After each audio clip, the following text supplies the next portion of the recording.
Thanks, Matt, and thanks to all of you for coming. I'd like to tell you a story today about a wayward piece of oceanographic instrumentation that wandered into a part of the ocean that we've never measured before, and what it has told us about the vulnerability of the Antarctic ice sheet. I'll start with this photo, which is of an ice shelf. You've heard about ice shelves a bit today, but I'm not sure you've seen a picture of one. The vast amount of ice that sits on the Antarctic continent is always moving, and it's spreading from the center out to the edges, more or less. When it gets to the edge, when it gets to the ocean, it starts to float. And that floating part of the Antarctic ice sheet is what we call an ice shelf. And they're important, as you've heard, because they act to hold the rest of the ice on Antarctica. They buttress the ice sheet. They provide some resistance to that flow from inland Antarctica out to the sea. And as Paul I will also try to, in my talk, pull together a few of the threads that have been mentioned by the two Pauls and Taz and Philip and possibly others. So Antarctica is obviously covered with a lot of ice. That, you can think of it a little bit like if you took the continent of Australia and covered it with 3 or 3.5 kilometers of ice, that's something like the volume of ice we're talking about, a bit more than that. That 58 meters that Paul mentioned, as he said, is not anything that's likely to reach the ocean and raise sea level in the near term. Some parts of the ice sheet are more vulnerable than other parts. And in particular, if you take all the ice off of Antarctica, what you're left with is this. The greenish and orange colors here are bits of the Antarctic continent that are above present-day sea level. Everything shown in blue is below present-day sea level. A lot of the ice is sitting on that blue bit, about 22 meters altogether. And that's the part of the Antarctic ice sheet that is potentially most vulnerable and most prone to being lost and therefore raising sea level. About 3.4 meters of that so-called marine-based ice or vulnerable ice is in West Antarctica that we have generally focused on in past decades when we think about Antarctic ice sheet and its contribution to sea level. But there's much more marine-based ice in East Antarctica. And so we only have to lose a small amount of that East Antarctic ice to have an impact on global sea level that's comparable to what might come out of a larger, more rapid loss in West Antarctica. Let's see if I can get this to play. There we go. When Antarctica loses mass, when meltwater from Antarctica reaches the ocean, it does more than just increase the sea level. It does more than raise sea level. As Paul Spence mentioned, let's play it again because, oops, if I can.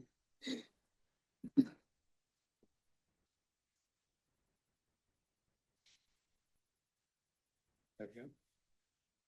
What I'm showing here is a numerical model simulation where we take as you've heard about, the best model in the world for simulating Southern Ocean processes and circulation. Add meltwater from the Antarctic, melt from the Antarctic ice sheet and see what happens to the ocean. And what happens is that the deep ocean warms. And so the plot on the left here shows how the warming of the deep ocean up to 2050. And you can see that the basins around Antarctica are red. They're warming rapidly. The plot on the right is the sinking around Antarctica and the overturning circulation that's driven by that. And Paul showed an example, a movie of how that dense water is formed around Antarctica and sinks into the deep ocean. That drives an overturning circulation, which is largely responsible for the ocean's ability to take up and store heat and carbon dioxide and thereby regulate climate. So this overturning circulation were to slow, we're concerned about that because there's a potential positive feedback where the slower that overturning circulation goes, the less carbon and heat the ocean takes up, and therefore the more rapidly climate changes. And we know from observations that this deep overturning, Antarctic overturning circulation has already slowed by about 30%. And the graph on the right here shows how as we add meltwater, it makes the waters around Antarctica lighter and lighter, more buoyant. That eventually gets to the point where it slows down the sinking around the edge of Antarctica and this whole overturning circulation slows down. In this model simulation by about 40% by 2050. and continuing to decrease. We've also heard about how the fate of the Antarctic ice sheet depends on the surrounding ocean. So where the ice flows off and forms these floating ice shelves, the ice is exposed to the water below the ice shelf, at the base of the ice shelf. And what this graph shows, the red colors on the map of Antarctica are where that's the thinning rate of Antarctica, how much the ice is thinning or where the Antarctic ice sheet is losing mass. In the ocean around it, it's the ocean temperature where red is warm and blue is cold. And you can more or less pick out that where the warm ocean waters get up close to the edge of Antarctica, that's where Antarctica is losing the most mass. So the ice shelves and the ocean interaction with the ice shelves are one of the important things that we need to know about if we're going to anticipate just how fast and how much sea level is going to rise. So this illustrates how the water gets in under the ice shelf. The red arrow here is representing warm ocean water spreading from offshore up onto the continental shelf of Antarctica and then under this floating ice shelf. Once it gets there, it melts the ice from below. And the meltwater is depicted here as a blue arrow rising up under the ice shelf and then heading off in the upper part of the ocean. What's also included on this particular depiction of this process is a bump in the seafloor, a little ridge on the Antarctic continental shelf.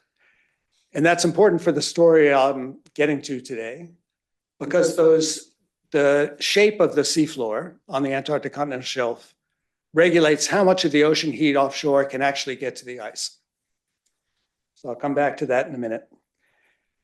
So I've said that the fate of the ice sheet depends on the surrounding ocean, and in particular on how much ocean heat gets to the base of the floating ice shelves. So what we really need to know is how much heat gets there, how much heat gets to the cavities below the Antarctic ice shelves. Unfortunately, that's about the most difficult part of the ocean to reach. It's covered by hundreds or thousands of meters of ice. These ice shelves, as both Pauls mentioned, are vast volumes of ice that extend deep into the water.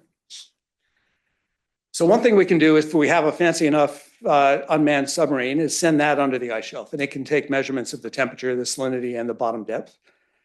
And that's been done in a handful of locations so far around Antarctica. It's a big exercise, it's tricky, and it's risky. Several of these many multi-million-dollar instruments have been lost under ice shelves. It's a high risk, high return sort of activity. It's one thing we need to do. We can also drill a hole through the ice. It's hundreds or thousands of meters deep, but we can drill a hole with a hot water drill, basically melt the snow and ice, and then pour it through this drill rig, which melts its way down through the ice shelf. And that leaves a hole that we can lower instruments through. The picture on the upper left is a US instrument called IceFin. It's attached to a tether. So you lower that down through the hundreds or thousands of meters below an ice shelf. It swims around below the ice shelf, collecting measurements, and then you can reel it back in with the tether. What's more common is the picture on the lower left, which shows an Australian team drilling a hole through the Denman glacier to collect measurements of the ocean beneath. All of these approaches to measuring this critical region below the floating Antarctic ice shelf is hard. It's costly. It's a huge logistic exercise to get lots of people deep into the field. It takes a long time to melt the hole. Even once you've melted the hole, sometimes it doesn't work out so well. Those of you who've followed the news from the Thwaites operation that Paul mentioned in the US and UK, drilled a lovely hole, collected a few measurements, were about to deploy the thing they really wanted to deploy, and it got stuck in the hole. And it was time to go. They had to leave because the winter was coming on. So it's a tough exercise. What if there was another way? And the other way involves something called a profiling float. And there's a model of one in the other room, and that one is a clear cylinder. The profiling float, it's a cheap, simple instrument that measures temperature and salinity and pressure. And from the pressure, water pressure, we get the depth. And it can do two other things that make it particularly useful. One is it can communicate to satellite. So in the upper picture here, you can see a black stick coming out of the float. That's the antenna that allows the float to talk to the satellite. That allows the float to send data back, but also to get a position from GPS satellites. The other thing it can do is change its buoyancy. So it's got a pump inside and an external bladder. If it pumps oil into that bladder and makes the float a little bigger, that makes the float buoyant and it can rise to the surface. Transmits its data and then deflates the bladder. That makes it less buoyant and it sinks back down again and drifts with the ocean currents. We can't steer them, but sometimes they drift into areas that are particularly useful for us. So what I'd like to tell you about today is a profiling float that collected some observations near and beneath the Denman Glacier and the adjacent Shackleton ice shelf. So in this picture, there's a river of ice flowing from the bottom of the image out into the ocean in the top of the image. This single glacier holds enough ice to raise sea level by 1.5 meters. That's about half of all of West Antarctica, for example, of the marine-based ice in West Antarctica, and a substantial fraction of Greenland. So it's a big system, and we care if it is to start melting more rapidly and losing mass more rapidly because it could have a big impact on sea level. It feeds into and is adjacent to something called the Shackleton ice shelf. So we deployed a float actually somewhere totally different, the Totten Glacier. And after about 3 months, that, much to our dismay, that float left that area and went into the open ocean. It was disappointing because where we really wanted to be was measuring how much warm water got under the Totten ice shelf. But it popped back up again near the Denman, which is shown by the green dot in the upper right of this picture, and then spent another 2 years in this area, including 8 months beneath the Denman and Shackleton ice shelves. And before going to tell you what what we learned from the float, it's worth thinking about it. It spent 8 months under this ice shelf. It wasn't designed for this. It's saying, what have you done to me? I'm not supposed to be here. Every 5 days, it tried to get to its resting depth of 1,000 or 2,000 meters, but it kept hitting the seafloor and stopping. We'd try to rise and it would run into the base of this ice at 100 or 200, 300, 400 meters deep, saying, this is not what I signed up for. This was not it. And then doing it again every 5 days for 8 months. It's amazing that it survived, and serendipity, one of the lessons from this story is that there is some serendipity in science. We designed this mission so that the float could do its best job of surviving in this hostile environment on the Antarctic continental shelf, but we didn't put it under these ice shelves. We didn't steer it there. The ocean currents happened to carry it there. The measurements made by this float are the longest transect under an ice shelf we've collected anywhere in Antarctica, which is wonderful, but there's one problem. I told you that to know where the float is, it needs to talk to the satellite. If it's coming up under the ice shelf and banging its head on the ice shelf repeatedly, it doesn't know where it is. We don't know where it is. So we had to do some detective work. We know actually how far the ice shelf extends into the water very accurately from satellite measurements. They can measure the thickness above the water, and from that infer how deep below the sea level the ice must extend. That's called the draft of the ice shelf.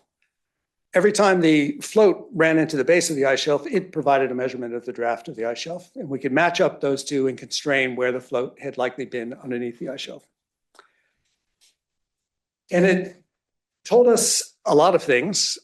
The two main messages is that the Denman Glacier is vulnerable in the sense that warm water is flowing into the cavity beneath the Denman Glacier.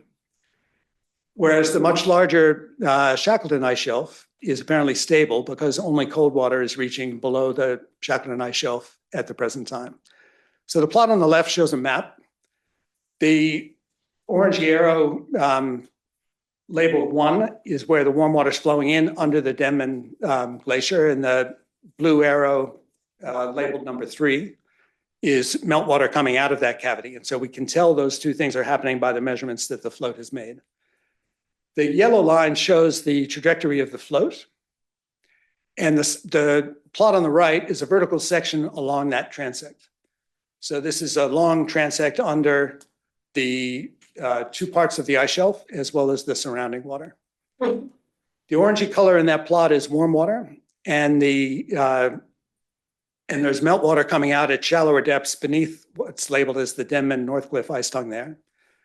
Beneath the Shackleton, the water looks pretty boring. It's all blue. That's all cold water. So that's why I said that the Denman is apparently vulnerable while the Shackleton is stable. If we'd had a choice, we might have preferred it the other way around, because the Denman actually provides much more buttressing and is a stronger outflow of ice from the Antarctic continent than the Shackleton is. But it is what it is. The Denman's vulnerable and the Shackleton is stable in today's conditions. The black shape on the right-hand plot shows the bottom depth as measured by the float. And you can see there's very deep canyons, more than 1,000 meters deep, measured underneath the Shackleton ice shelf.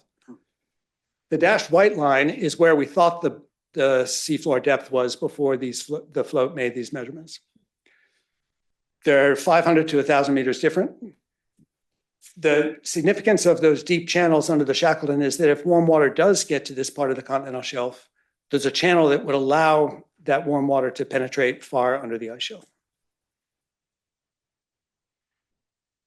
I showed the plot on the right here before, showing how a bump on the seafloor regulates the amount, just how much warm water reaches the ice shelf. And we've measured that at some of these East Antarctic ice shelves. The plots on the left show temperature as a function of depth as you go down through the water column, taken in different years. And the numbers at the bottom are the temperature at the seafloor, the warmest water that was present. And you can see in those profiles, there's cold water at the surface and warm water below. The thicker that warm water layer is, the more higher it extends off the seafloor, the warmer the water that reaches the ice shelf.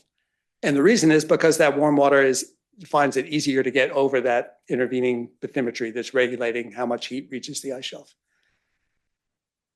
Knowing that is important for assessing the vulnerability of ice shelves in the future, because what we really need to know is what's regulating the thickness of that warm layer and therefore its ability to access the ice shelf cavity. So to sum up, there are a few messages from this float. One is that it's good to get lucky now and then. The second is that some East Antarctic ice shelves, in particular the Denman, but we've shown similar things from the Totten. Those two systems that Paul mentioned as having retreated by an amount that's pretty similar to some of the West Antarctic ice shelves, that warm water does reach those systems, so they're potentially vulnerable and at play in terms of their contribution to sea level rise. The kinds of sea level rise curves that you've seen people show imply that we will need to do something about this problem. We will need to adapt. So, for example, a famous study from 2013 written by Stefan Halagata, who was an economist at the World Bank, looked at just the 136 largest coastal cities and found that by 2050, if we don't adapt, losses due to coastal flooding will be in excess of $1 trillion a year, every year, and growing. More recent studies suggest that if anything, that study was conservative, that the losses are higher. By 2100, with 86 centimeters of sea level rise, so not a number that involves any instability of the ice sheet, but under a scenario kind of similar to continuing to operate as we are today, that number is something like $14 trillion a year. Chances are we won't let that happen. We will adapt where we can, and adapt means build dikes, build seawalls, rely on accommodating the extra water through the way we deal with floodwater in urban environments or wetlands to act as a sponge, or relocating from places that we can't defend. All of those adaptation exercises, although necessary, are hard, expensive, and we really need to be guided by the best possible information. So the policy relevance of this kind of work is really that we have some tough decisions to make. And to make those decisions, we need the best possible information we can get about just how vulnerable the Antarctic ice sheet is, and therefore how much and how fast sea levels will rise. Thank you.